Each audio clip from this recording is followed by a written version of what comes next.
Greatest legacy கொண்ட கேப்டனான Optimus பிரைமோட original name Optimus பிரைமே இல்லைங்க, ஓரியன் packs தான் அவரோட ஒரிஜினல் நேம்.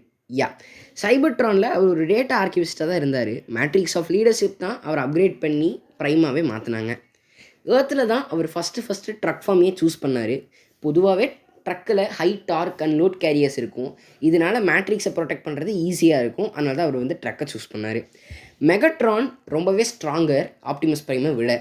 இருந்தாலும் பல காம்பேட்டில் ஆப்டிமஸ் ப்ரைம் ஜெயிக்கிறது ஸ்ட்ரிக்டான டிசிப்ளின் அண்ட் டாக்டிஸ்னால் மட்டும்தான். ப்ரைம்ஸ்க்கு பொதுவாகவே ஸ்பார்க் ஃப்ரீக்வன்சி ரொம்பவே அதிகமாக இருக்குங்க. இதனால ஸ்ட்ரெஸ்ஃபுல் கண்டிஷனில் கூட ஃப்ளக்சுவேஷன்ஸ் ரொம்ப கம்மியாக தான் இருக்கும். சைபர்ட்ரானில் ஆப்டிமஸ் ப்ரைம் சூஸ் பண்ண ஒரு ஃபார்ம் தான் heavy armoured transport vehicle. Initial டேஸ்க்கு ஆப்டிமஸ் ப்ரைமை டிசைன் பண்ணும்போது சில்வர் அண்ட் கிரே கலரில் தான் பிராண்டிங் டீம் டிசைன் பண்ணாங்க. ஆனால் இன்னும் கொஞ்சம் பிராண்டிங் எஃபிஷியன்சி அதிகப்படுத்துறதுக்காக ரெட் அண்ட் ப்ளூ கலரில் மாற்றிட்டாங்க. ஆப்டிமஸ் ப்ரைம் கிட்ட ஒரு டைரக்ட் நியூரல் ஆக்சஸ் இருக்குது ஸ்பேஸ் பிரிட்ஜ் நெட்வொர்க் கூட. அதனால தான் அவரோட navigation and war time moments ரொம்பவே அக்யூரேட்டாக இருக்குது. ஆப்டிமஸ் ப்ரைமோட எனர்ஜான் எஃபிஷியன்சி ரொம்பவே அதிகங்க. பொதுவான ஒரு பாட்ஸ் ஒரு 3-4 யூனிட்ஸ் ஒரு ஹார் காம்பேட்டுக்கு எடுத்துப்பாங்க. ஆனால் ஆப்டிமஸ் ப்ரைம் வெறும் 1.8 யூனிட்ஸ் தான் கன்சியூம் பண்ணுவார்.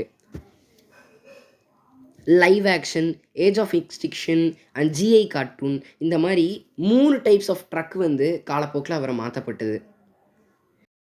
இது மாதிரி இன்னும் பல வீடியோஸை நீங்கள் பார்க்குறதுக்கு மறக்காமல் நம்ம சேனலில் சப்ஸ்கிரைப் பண்ணிக்கோங்க. ஏன்னா இந்த மாதிரி இன்ட்ரெஸ்டிங் வீடியோஸ் அண்ட் ஃபேக்ட்ஸ் நம்ம சேனலில் தான் ட்ராப் வரும்.